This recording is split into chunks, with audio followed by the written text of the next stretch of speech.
Bismillahirrahmanirrahim. Bonjour chers élèves, heureux d'être avec vous, toujours dans les cours des SVT et surtout dans le chapitre d'immunologie. On va entamer, Inch'Allah Rahman Rahim, les réponses immunitaires spécifiques cellulaires. On a dit, la séance précédente, que les réponses immunitaires spécifiques, ce sont des réponses immunitaires acquises au spécifique, mises en place qu'après la rencontre avec l'antigène. Et on a dit aussi qu'on distingue deux types de réponses immunitaires acquises au spécifique. On a vu la séance précédente aussi la réponse immunitaire à voie humorale. Et on va voir cette séance, Inch'Allah, les réponses immunitaires à voie cellulaire. On a vu aussi les caractéristiques d'immunité humorale. On a deux spécificités, deux caractéristiques, c'est la mémoire immunitaire et la spécificité. On a dit que la mémoire immunitaire rend le système immunitaire plus efficace et plus rapide lors d'un nouveau contact avec le même antigène. On dit l'individu alors est immunisé. Pour la spécificité, la réponse immunitaire humorale est une réponse spécifique. En effet, les lymphocytes B donnés portent au niveau de sa membrane cytoplasmique des anticorps spécifiques, capables de reconnaître un seul type d'antigène.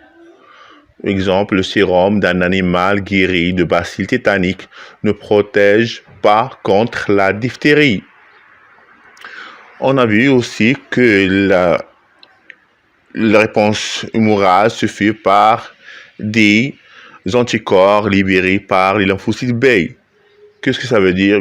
D'abord, ce que veut un anticorps est une molécule protéique produite par des lymphocytes B après leur activation et leur sensibilisation, pouvant se lier à un antigène spécifique, comme le montre la figure 1. Et pour le rôle des anticorps, on a dit qu'ils agissent en se liant aux éléments étrangers. Ils se forment ainsi de complexes anticorps antigènes, appelés des complexes immunes, qui peuvent ensuite être éliminés facilement par les phagocytes, la figure B. Bien. Pour la réponse immunitaire cellulaire, on va essayer de faire un exercice intégré. Le médecin allemand Albert Koch a pu isoler la bactérie responsable de la tuberculose. Une vingtaine d'années plus tard, les chercheurs Kalmertz et Gurin on peut isoler d'anatoxine responsable au vaccin BCG. Anatoxine, on a dit, c'est une bacille atténuée qui ne porte pas la toxine. On a ici, c'est l'eau des souris. C'est groupe de souris. Le groupe 1, on l'injecte des bacilles de corps. Et par la suite, après 30 jours plus tard, les souris meurent. Les souris de groupe 2, on l'injecte tout d'abord les BCG, on dit la toxine atténuée. Et après 30 jours, on injecte de bacilles de corps. Les souris S2 restent vivants. Les souris S3, on injecte de BCG. Puis, plus tard, 30 jours plus tard, on la retrait du sérum, de ce groupe même, de S3. Et on injecte ce sérum de groupe 3 aux souris 4. puis on l'injecte des bacilles de corps. Comme résultat, on a la mort du souris S4. Les groupes E5, on l'injecte, on la retrait des lymphocytes. On l'injecte d'ailleurs, on l'injecte des BCG, puis on la retrait des lymphocytes de ce groupe de souris E5, puis on l'injecte ces lymphocytes de E5 aux souris E6, puis on l'injecte des bacilles de corps. Comme résultat, on a les souris E6 restent vivants.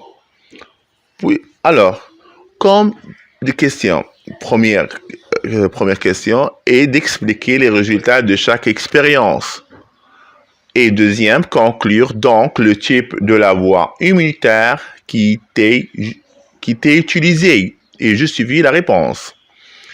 Pour l'explication du résultat, puisque on a dit on a 6 lots de souris, on doit mettre ces interprétations en essayant d'expliquer qu'est-ce qu'ils ont fait pendant cette expérience.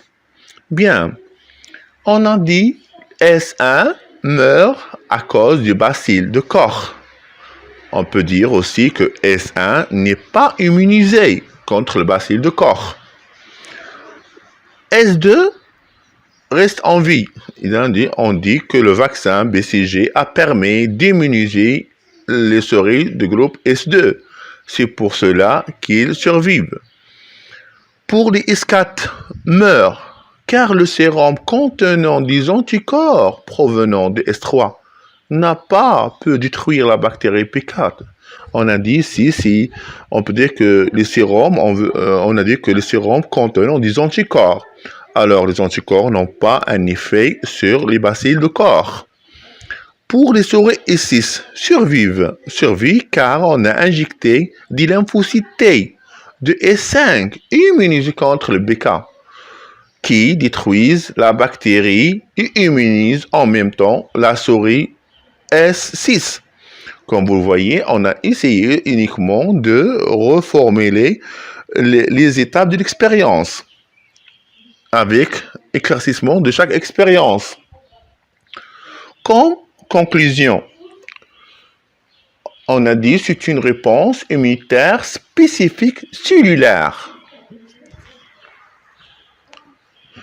On a dit que une réaction spécifique consiste à sensibiliser et activer les lymphocytes T, dont certains deviennent lymphocytes T tueurs qui détruisent directement les antigènes.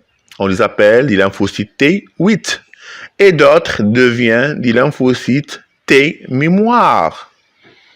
Bien, on va essayer dans une autre science d'expliquer et de donner le principe comme le fonctionnement du lymphocyte T, et du lymphocyte B.